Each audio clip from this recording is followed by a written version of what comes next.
સુરત સ્થાનિક સ્વરાજની ચૂંટણીના પ્રચારમાં નાયબ મુખ્યમંત્રીનું મોટું નિવેદન સામે આવ્યું છે। વોર્ડ નંબર 7 કતારગામ વેડના મધ્યસ્થ કાર્યાલય પર હર્ષ સંઘવીએ આ નિવેદન આપ્યું છે। હર્ષ સંઘવીએ વિપક્ષના નેતાઓએ મોટી ચેતવણી આપી છે। વહેલી સવારે જાગે એટલે 5, 25 કે 50 લોકોની નેતાગીરી હર્ષ સંઘવીને સવારથી નામ ન લે તો તેમની નેતાગીરી જ ના પૂરી થાય તેમ જણાવ્યું। પણ તેમણે નક્કી કર્યું છે કે એક એકને સીધા કરી દઈશ। તેમણે વધુમાં જણાવ્યું કે લુખ્ખા ટપોરીઓનો વારો લાગી ગયો, હવે બીજાનો વારો લાગશે, પણ લાગશે જરૂર। 45 વર્ષના ઉપરના અહીં લોકોએ કોંગ્રેસનું થોડું ઘણું શાસન જોયું હશે।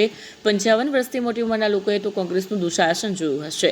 સુરત, અમદાવાદ, વડોદરા અને સૌરાષ્ટ્ર લુખ્ખા અને ટપોરિયાના નામથી ઓળખાતું હતું।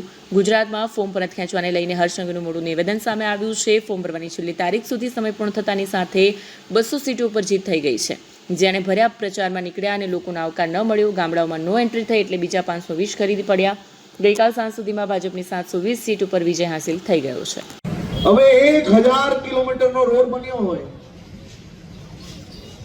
આમાંથી કેટલા લોકો એવા છે કે જેને પોતાનું ઘર પોતે બનાવ્યું છે? હાથ ઊંચા કરે ખાલી। બાકીના લોકો આજુબાજુ અંતર હોય,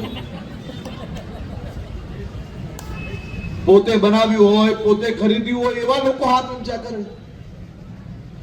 મારે આજે તમને સૌને સવાલ પૂછવો છે કે તમે ગમે તેટલા મોંઘું ઘર બનાવ્યું હોય, શું તમારા ઘરમાં કોઈ દિવસ નળ નથી બગડ્યો? જરાક જોરથી બોલો બધા। શું તમારા ઘરની અંદર કોઈ દિવસ ટ્યુબલાઇટ કે બલ્બ નથી બદલાવવો પડ્યો? શું ભારે વરસાદ આવે તો તમારી અગાસીઓ ઉપર કોઈક વાર જામ થઈને પાણી નથી ભરાયું? શું તમારા ઘરનો કલર 2, 5, 7 વર્ષે નથી ઉતર્યો? તો તમે શું કરો છો? શું કરો છો? એટલે ભાઈ, કામ કરો ત્યાં રિપેરિંગ તો આવવાનું જ છે।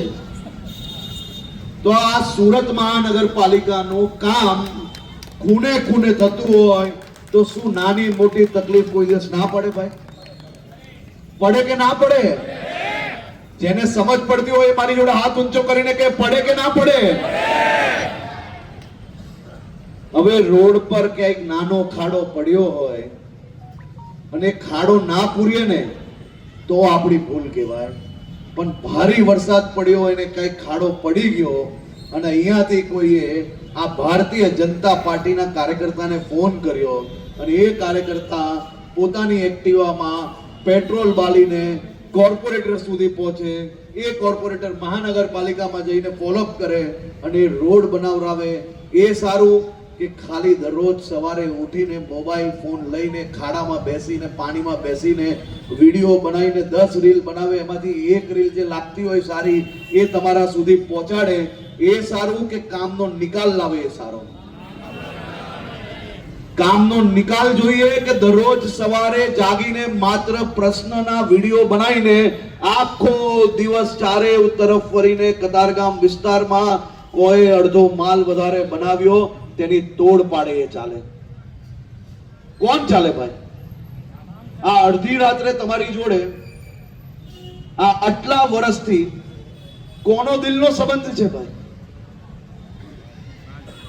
અડધી રાત્રે જગાડીને તમે કોઈને ખકડાઈને કહી શકશો તો એ માત્ર ને માત્ર ભારતીય જનતા પાર્ટીના કાર્યકર્તાને કહી શકશો। એનું કારણ શું છે? એનું કારણ એકમાત્ર છે, કારણ કે એના ઉપર તમારો પૂરેપૂરો હક છે।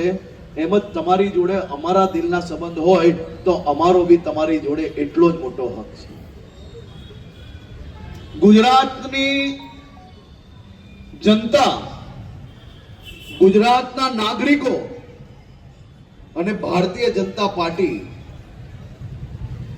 આ દેશ નહીં દુનિયાનું સૌથી મોટું સહકુટુંબ છે। અહીંયા બેઠેલામાંથી 80% લોકોનો વિકાસ એ ભારતીય જનતા પાર્ટીની સરકાર આવી ને તેના પછી જ થયો હશે। તમે બધા પોતપોતાના પરિવારમાં વડીલોને જઈને પૂછજો।